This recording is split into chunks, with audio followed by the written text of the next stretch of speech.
کر تجارت کرو، وہاں سے سامان لاؤ، درآمد کرو، برآمد کرو اور اس سے نفع کماؤ، لیکن تعبیر یہ ہے کہ اپنے پروردگار کا فضل تلاش کرو۔ سورہ مزمل میں اللہ تعالیٰ فرما رہے ہیں، تہجد کی کا حکم دے رہے ہیں، تہجد کی فضیلت بیان فرما رہے ہیں، تو وہاں پر پھر یہ فرمایا کہ بہت سے لوگ یہ جو کچھ ہم نے کہا ہے کہ تم آدھی رات تک یا ایھا المزمل قم اللیل الا قلیلا، کہ زیادہ تر کھڑے رہو نا رات کو اور سوائے تھوڑے حصے کے، اور اگر چاہو تو اس میں سے کمی کر لو، کچھ بڑھا لو، یعنی زیادہ وقت گزارو کاہے میں؟ اللہ تعالیٰ کے سامنے سربسجود ہونے میں وقت گزارو۔ لیکن آگے پھر فرمایا کہ اللہ تعالیٰ جانتے ہیں سیکون منکم مرضی، تم میں سے کچھ لوگ بیمار ہوں گے، وآخرون یضربون فی الارض یبتغون من فضل اللہ، کچھ ایسے ہوں گے جو سفر کر رہے ہوں گے۔ سفر کیوں کر رہے ہوں گے؟ اللہ تعالیٰ کا فضل تلاش کرنے کے لیے، یعنی روزی تلاش کرنے کے لیے سفر کر رہے ہیں، تجارت کا۔ تو یہ اس کے بارے میں فرمایا، اس کے لیے تخفیف کر دی، اس کے لیے تخفیف کر دی کہ فقرؤوا ما تیسر من القرآن، تو جتنا ہو سکے اتنا پڑھ لیا کرو۔ تو جگہ جگہ قرآن کریم رزق حاصل کرنے کے ذرائع کو اور روزی کمانے کے ذرائع کو تعبیر کرتا ہے فضلا من رب اللہ، اللہ کا فضل، اب تمہارے پروردگار کا فضل۔ یہ کیوں کر رہا ہے؟ سیدھا سادہ لفظ کہتے ہیں تجارت کا، زراعت کا، روزی کمانے کا، رزق حاصل کرنے کا، لیکن بار بار بار بار جہاں ذکر آتا ہے رزق کا تو فضل من ربکم، تمہارے اللہ کا فضل ہے، تمہارے پروردگار کا فضل، یہ بتانے کے لیے کہ کسی وقت اس دھوکے میں نہ پڑ جانا کہ جو کچھ تمہیں رزق حاصل ہو رہا ہے وہ صرف تمہاری قوت بازو کا کرشمہ ہے۔ قوت بازو کا کرشمہ نہیں ہے، اللہ کا فضل ہے۔ اگر فرض کرو کہ تم ایک کسان ہو تو زیادہ سے زیادہ کیا کام کرو گے؟ بھئی زمین کو ہموار کر لو گے اور اس میں بیج ڈال دو، پانی دے دو، بس۔ اس بیج جو ہے وہ اندر جا کر کس طرح پرورش پر پائے گا کہ چھوٹا سا بیج ہے اور اس میں سے کوپل نکل رہی، اور وہ کوپل چھوٹی سی اتنی ہلکی باریک اور اتنی کمزور ہے کہ اگر ایک انگلی سے اس کو مار دو ختم ہو جائے، لیکن وہ کوپل زمین کا پیٹ پھاڑ کر، اتنی بھاری زمین کا پیٹ پھاڑ کر وہ نکل کے باہر آ رہی، اور اس کے اوپر اللہ تبارک و تعالیٰ کی طرف سے اس کے اوپر ہوائیں بھیجی جا رہی ہیں، اس کے اوپر دھوپ پڑ رہی ہے، اس کے اوپر اللہ تعالیٰ کی طرف سے بارش نازل ہو رہی ہے، اور وہ کوپل بڑھ بڑھ کے پودا بن جاتی ہے، پودا بن کر وہ درخت بن جاتی ہے، درخت بن کر تمہارا رزق حاصل ہو جاتا ہے۔ تم کہتے ہو میں نے اگایا، تم یہ کہتے ہو کہ میں نے یہ جو گندم ہے یا چاول ہے یا یہ اجناس ہے میں نے اگائی، انتم تزرعونہ ام نحن الزارعون، تم ہو اگانے والے یا ہم ہیں اگانے والے، قرآن کریم فرماتا ہے۔ تو اب اگر ایک آدمی سب جو وہ کر رہا ہے، کھیتی کر رہا ہے اور شریعت کے مطابق کر رہا ہے، معاملہ بھی مزارعات کا کیا ہوا ہے تو بھی شریعت کے مطابق اس کے تمام احکام اس کے اوپر جاری ہو رہے ہیں، لیکن ساری زندگی کبھی خیال نہیں آتا کہ یہ جو کچھ مجھے مل رہا ہے یہ میرے پروردگار کا فضل ہے، میرے ہاتھ کا کمال نہیں ہے، میرا اپنا کمال نہیں ہے، کوئی دینے والا دے رہا ہے۔ اور اگر بالفرض یہ کہو کہ بھئی میں نے اپنے ہاتھ سے بیج ڈالا تھا، تو ہاتھ کہاں سے آ گیا تھا بھائی؟ اور وہ ہاتھ میں یہ قوت کہاں سے آ گئی تھی کہ وہ بیج ڈا کے اس میں ڈال دے؟ اگر کسی وقت میں تو اس اللہ تبارک و تعالیٰ کا حکم آ جائے، ہاتھ چھل ہو جائے، مفلوج ہو جائے، کیا کر لو گے؟ تو لہذا یہ جو کچھ تم کھیتی کر رہے ہو، یہ جو کچھ نکل رہا ہے، یہ تمہارے قوت بازو کا کرشمہ نہیں ہے، یہ اللہ جل جلالہ کے فضل کا کرشمہ ہے کہ اس کے ذریعے تمہیں رزق دے رہا ہے۔ تم اگر فرض کرو تاجر ہو تو زیادہ زیادہ کیا کرتے ہو؟ زیادہ سے زیادہ یہ کرتے ہو کہ بھئی تھوڑا بہت سرمایہ کہیں سے اکٹھا کیا اور دکان خرید لی اور اس کے اوپر کوئی کام شروع کر دیا، مال لا کے ڈال دیا اور بیٹھ گئے بیچنے کے لیے۔ تو اول تو یہ سارا پیسہ کہاں سے آ گیا تھا، اور یہ تم نے مال تمہارے پاس کہاں سے آ گیا تھا، یہ تمہارے اندر صلاحیت کس نے پیدا کر دی تھی کہ اس کو تجارت کرنے کا سلیقہ آ جائے تمہیں؟ اور پھر اگر دکان کھول کے بیٹھ گئے، گاہک آتا ہی نہیں، دکان بھری ہوئے سامان سے اور گاہک نہیں آ رہا، تو کہاں کیا فائدہ اس تجارت کا؟ لیکن وہ کون ہے جو گاہک بھیج رہا ہے؟ وہ کون ہے جو تمہارے پاس گاہک بھیج رہا ہے اور اس گاہک کے بھیجنے کے نتیجے میں تم نفع کما رہے ہو؟ یہ کبھی خیال آتا ہے؟ قرآن اس طرح متوجہ کرتا ہے کہ فضلا من ربکم، گاہک جو ہے وہ بھیجنے والے بھی ہم ہی تو ہیں، تم نے زیادہ سے زیادہ تم نے اعلان کر دیا بھائی جس کو لینا ہو آ کے لے جائے. کسی کے دل میں یہ خیال پیدا کرنا کہ جا کے وہاں سے مال خرید لو، یہ کون پیدا کر رہا ہے اس کے دل میں؟ اللہ اکبر. سعودی عرب میں ایک مرتبہ تو اوسط گیا تھا جب بہت کم عمر تھا، 8-9 سال عمر تھی. حضرت والد صاحب سن 1951 میں، یعنی تقریباً 49 اور 23 میں کتنے سال ہو گئے؟ ہاں 74 سال. تو اس میں چھوٹا سا تھا، 8-9 برس میری عمر تھی. تو جی ہاں جیسا تو، اور وہ ملک سعود کا زمانہ تھا، عبدالعزیز، ملک عبدالعزیز جو اصل بانی ہے مملکت سعودی عرب کا. خیر اس وقت کی باتیں بھی الحمدللہ یاد ہیں. اور اس وقت میں جو منظر تھا، جو ماحول تھا، وہ بڑی حد تک قریب تھا اس عہد صحابہ اور عہد رسالت سے. لوگوں کے اندر سادگی تھی، لوگوں میں تقویٰ تھا، لوگوں میں ذکر اللہ تھا. پھر دوبارہ ذرا کچھ ہوش کی حالت میں جو بعد میں جانا ہوا سن 1963 میں، تقریباً 12 سال بعد. اس وقت میں پڑھ بھی چکا تھا، دور حدیث فارغ ہو گیا تھا، پڑھانے لگا تھا. تو میں اور میرے بھائی بلی رادی صاحب ہم دونوں عمرے کے لیے گئے تھے، پانی کے جانے. اس وقت بھی جو جا کر دیکھا وہاں کا ماحول، تو اس میں بڑی خیر تھی اور کچھ اسلامی معاشرے کے نظارے نظر آتے تھے. وہاں پر جو لوگ مقیم تھے ہمارے پاکستانی ہندوستانی، وہ تھے کہ جو کسی دنیا کمانے کے لیے نہیں گئے تھے، بلکہ حرمین شریفین کی فضیلت حاصل کرنے کے لیے گئے ہوئے تھے. وہاں پڑے تھے، اس لیے پڑے تھے کہ بھئی یہاں پر جس طرح بھی ہو، تنگی ہو، ترشی ہو، یہاں پر گزارا کریں گے اور اللہ تعالیٰ کر دے گا تو یہیں جنت المالا میں، جنت البقیع میں اللہ تعالیٰ ہمیں داخل فرما دے گا. تو زیادہ تر ہندوستان پاکستان سے آنے والے جو تھے وہ اس قسم کے. اس زمانے میں کوئی یہ تیل کی ریل پیل تو تھی نہیں، لہٰذا اس میں کوئی ملازمتیں کوئی اچھی مل رہی ہیں، زیادہ تنخواہیں مل رہی ہیں، ایسا بھی نہیں ہوتا. تو وہاں ایسے لوگ رہتے تھے اس زمانے میں. بڑی خیر. اب جب میں موازنہ کرتا ہوں تو زمین و آسمان کا فرق نظر آتا ہے اس وقت میں اور آج کے وقت. وہاں ایک ہمارے ہندوستانی بزرگ تھے جو وہاں پر رہتے تھے، تاجر تھے، لیکن پڑے تھے اسی لیے کہ بھئی یہاں کی مٹی مل جائے. انہوں نے واقعہ سنایا کہ جی اسی زمانے کا کہ میں ایک مرتبہ ایک بازار میں گیا، کپڑا مجھے خریدنا تھا. تو ایک دکان تھی، اس کے اوپر میں گیا، میں نے کپڑا پسند کیا، بھاؤ وغیرہ طے کر لیا. تو جب بھاؤ طے کر لیا تو میں نے کہا بھائی اتنے گز نکال کے دے دو مجھے، پیسے دیتا ہوں. اس نے کہا آپ کو یہ کپڑا پسند ہے؟ کہ ہاں پسند ہے. اچھا یہ قیمت ٹھیک ہے آپ کے خیال میں؟ ہاں ٹھیک ہے. تو ایسا کریں کہ یہی کپڑا سامنے کی دکان میں اسی قیمت پر آپ کو مل جائے گا، جا کے وہاں سے لے لیں. اس نے کہا بھائی میرا معاملہ تو آپ سے ہوا اور آپ ہی سے میں نے پیسے طے کیے، اب پتہ نہیں وہاں کیا. کہہ نہیں اسی قیمت پہ آپ کو مل جائے، وہاں جا کے لے لیں. کہا کیوں؟ آخر میں آپ کو چھوڑ کے جب معاملہ سارا آپ سے ہوا ہے، بات چیت آپ سے ہوئی، سودا آپ سے ہوا، تو وہاں اس کے پاس کیوں جاؤں؟ کہا اس کو چھوڑ دیں، میں کہہ رہا ہوں آپ کو مل جائے گا، لے لیں وہاں سے جا کر. تو آخر میں جب میں نے کہا کہ نہیں میں جاؤں گا نہیں جب تک آپ مجھے وجہ نہ بتائیں. اس نے کہا جی وجہ یہ ہے کہ صبح سے میرے پاس 5-7 گاہک آ چکے ہیں اور مجھے کافی پیسے مل گئے ہیں 5-7-10 گاہکوں سے. میرا جو سامنے میرا بھائی بیٹھا ہے، اس کو میں دیکھ رہا ہوں صبح سے اس کے پاس کوئی گاہک نہیں آیا، اس کے پاس صبح سے کوئی گاہک نہیں آیا. تو میں اس لیے بھیجنا چاہتا ہوں کہ اس کی بھی بکری ہو جائے. یہ تھا وہ معاشرہ جو پیدا کیا تھا رسول کریم صلی اللہ علیہ وسلم کہ کون ہے جو یہ کہے کہ دکان کھولے بیٹھا ہے اسی لیے بیٹھا ہے کہ بیچے گا، آدمی تیار ہے لینے کو تیار ہے، مگر کہہ رہا ہے کہ یہ مجھ سے مت لو، اس سے جا کے لے لو، کیونکہ اس کے پاس میں نے دیکھا صبح سے کوئی گاہک نہیں آیا. تو کہنے لگا میں حیران رہ گیا اس کی اس بات سے. اور میں نے کہا کہ بھائی دیکھو یہ ایسی بات ہے کہ تو مجھے اس پر عمل کرنا ہی ہوگا. تو میں گیا دوسری دکان پر اور جا کے میں نے دوسرے سے سامان خریدا، کپڑا خریدا. تو اب کس نے اس کے دل میں ڈالی یہ بات؟ کس نے اس دکاندار کے دل میں یہ بات ڈالی کہ میں نہ بیچوں، میرا بھائی جو سامنے بیٹھا ہے وہ بیچے؟ اور کس نے اس خریدار کے دل میں یہ بات ڈالی کہ میں اس کی بات مان کر وہاں چلا جاؤں؟ اگر یہ خرید کے چلا جاتا وہ بیٹھا رہتا. تو یہ گاہک کون بھیج رہا ہے؟ اللہ تعالیٰ.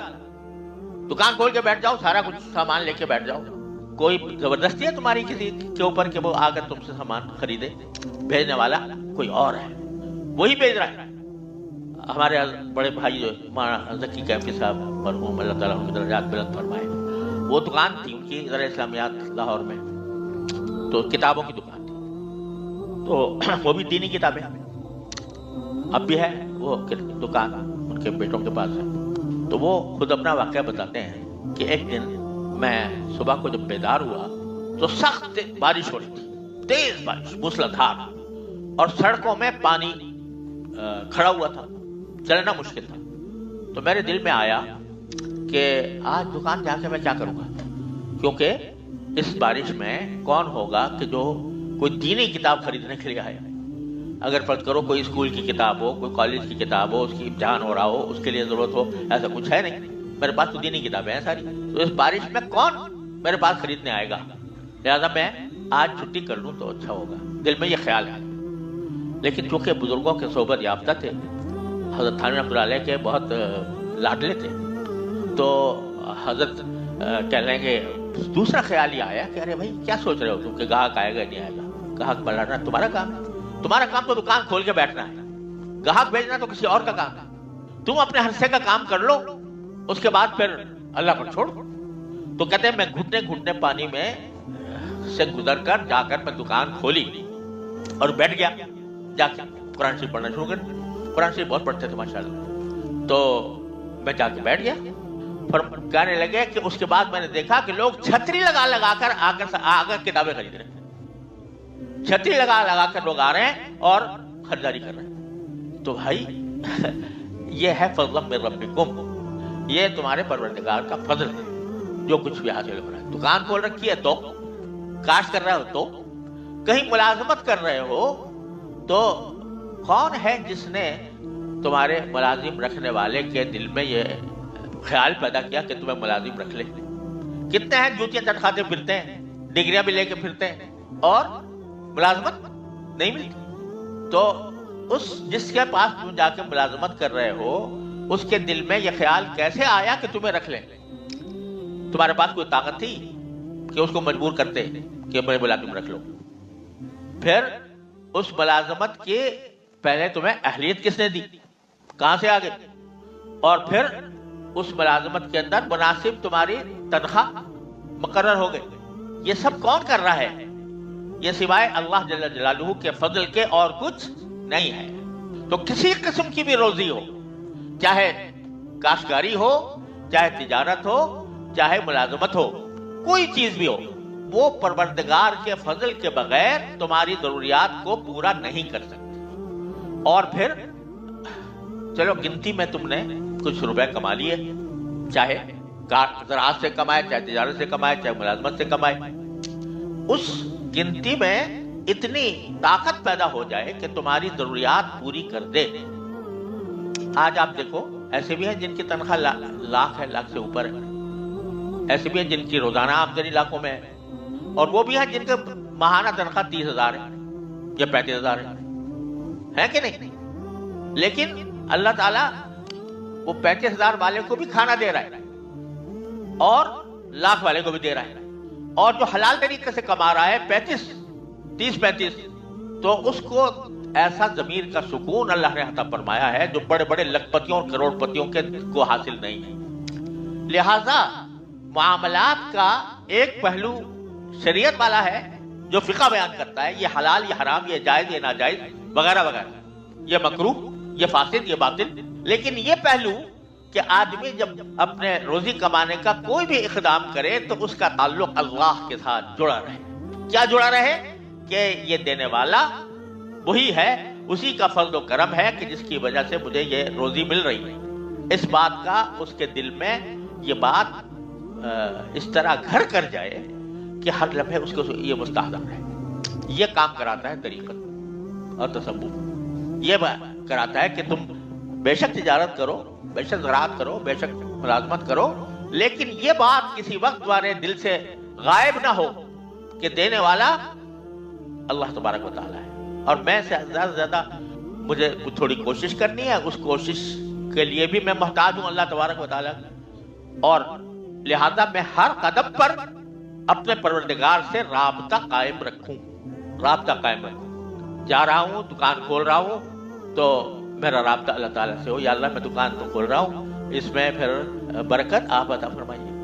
کوئی آمدنی ہوئی ہے تو اس پر اللہ تعالیٰ کا شکر ادا کر کے یا اللہ آپ نے فضل و کرم سے یہ مجھے آمدنی عطا فرما دی، یا اللہ اس کو میرے لیے مبارک فرما دیجیے گا، اس میں برکت ڈال دیجیے گا. یہ عادت بن جائے، عادت بن جائے.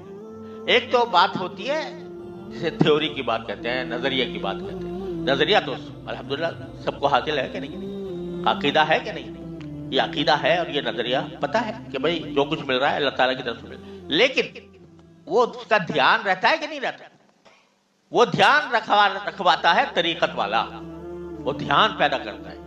یہ دھیان پیدا کرتا ہے. ورنہ قارون تھا، قارون سے کہا تھا کہ قارون کو جب بڑا خزانہ، قرآن میں یہ ہے کہ اس کے خزانے ایسے تھے کہ صرف اس کی چابیاں جو ہیں، صرف چابیاں اتنی بھاری تھیں کہ ایک پوری جماعت اس کو اٹھایا کرتی تھی. چابیوں اتنے خزانے پھیلے ہوئے تھے. تو اس سے کہا کہ ابتغ فیما آتاک اللہ آخرہ، کہ تمہیں جو کچھ اللہ نے دیا ہے اس میں تم اپنی آخرت کا سامان کرو. وابتغ فیما آتاک اللہ الدار الآخرہ ولا تنس نصیبک من الدنیا، اور دنیا کے اندر تمہیں جو حصہ اللہ نے دیا ہے اس کو بھولو نہیں. ہم یہ نہیں کہہ رہے کہ مال کو سب سارے صدقہ کر دو، اپنا حصہ رکھو. وَأَحْسِن كَمَا أَحْسَنَ اللَّهُ إِلَيْكَ، اور جس طرح اللہ نے تم پر احسان کیا تم بھی احسان سے کام لو. وَلَا تَبْغِ الْفَسَادَ فِي الْأَرْضِ، اور زمین میں فساد پھیلانے کی کوشش نہ کرو. جب اس سے یہ کہا گیا کیا جواب دیتا ہے؟ انما اوتیتہ علی علم، یہ سارا جو کچھ مجھے مال ملا ہے یہ تو میرے علم کی بنیاد پر، مجھے علم ہے کہ کس طرح پیسہ کمایا جاتا ہے، اس علم کی بدولت مجھے سب کچھ مل گیا. تو یہ قانونی ذہنیت ہے کہ جو کچھ ملا میری صلاحیت سے ملا، میری قوت بازو سے ملا، میری محنت سے ملا، میری کوشش سے ملا. یہ قانون والی ذہنیت. اور ایک مسلمان کی ذہنیت جو اللہ تعالیٰ چاہتے ہیں کہ ہر مسلمان کے دل میں پیوست ہو، وہ یہ کہ ملا ہے، جو کچھ ملا ہے وہاں سے ملا ہے. ہاتھ پاؤں میں طاقت ملی ہے تو وہاں سے ملی ہے. ذہن اور دماغ میں طریقے آئے ہیں تو وہ وہاں سے آئے ہیں. جو کام میں کر رہا ہوں اس کام کے اندر رزق دینے والا کوئی اور ہے، میں نہیں ہوں. یہ نظریہ اور عقیدہ تو ہے، لیکن یہ نظریہ اور عقیدہ دل میں اس طرح سما جائے کہ جب کوئی نعمت حاصل ہو رہی ہے فوراً اللہ تعالیٰ کی طرف رجوع کر کے شکر ادا کرے. ایک مرتبہ بھائی سوچ کے بیٹھ گئے کہ بھئی جو کچھ ہو رہا ہے اللہ تعالیٰ کے فضل سے ہو رہا ہے، بس سوچ کے بیٹھ گئے تو عقیدہ تو صحیح ہو گیا الحمدللہ. لیکن دھیان نہیں ہے. جب معاملہ ہو رہا ہے، پیسے آ رہے ہیں، گاہک پہنچ رہے ہیں، پودا اگ رہا ہے، پھل بن رہا ہے، پھل حاصل ہو رہا ہے، اس وقت یہ دھیان نہیں ہے. تو طریقت یہ کہتی ہے کہ یہ دھیان اپنے رگ و پے میں سنبھالو، یہ طریقت کہتی ہے. تو طریقت جو ہے وہ درحقیقت شریعت ہی کا تکملہ ہے، اس کی روح ہے کہ جو فقہی احکام پڑے ہیں، جائز اور ناجائز کے احکام پڑے ہیں، وہ اللہ تبارک و تعالیٰ سے تمہیں جوڑ دیں. سارے تصوف کا حاصل یہ ہے کہ بندے کا تعلق اپنے پروردگار سے ایسا مضبوط ہو جائے کہ چلتے پھرتے اٹھتے بیٹھتے کسی وقت وہ دماغ سے جدا نہ ہو. یہ ہے طریقت کا حاصل. ہمارے حضرت والا اس کی مثال دیا کرتے تھے کہ جیسے ایک بچہ ہوتا ہے تو وہ نادان بچہ وہ کہیں باہر کھیلنے کے لیے گیا، کسی نے اس کو ستا دی، کوئی مار دیا یا کوئی تکلیف پہنچا دی، تو بے ساختہ اس کے منہ سے کیا نکلتا ہے؟ امی. بے ساختہ اس کے منہ سے امی، حالانکہ پتا ہے کہ امی ہے نہیں یہاں پر، لیکن آواز اسی کو دے گا کیونکہ جانتا ہے کہ میری جو کچھ کائنات ہے وہ میری ماں ہے اور میری ساری ضرورت کو پورا کرنے والی وہ ہے. تو اگرچہ وہ سامنے نہیں ہے پھر بھی اسی کو پکارے گا.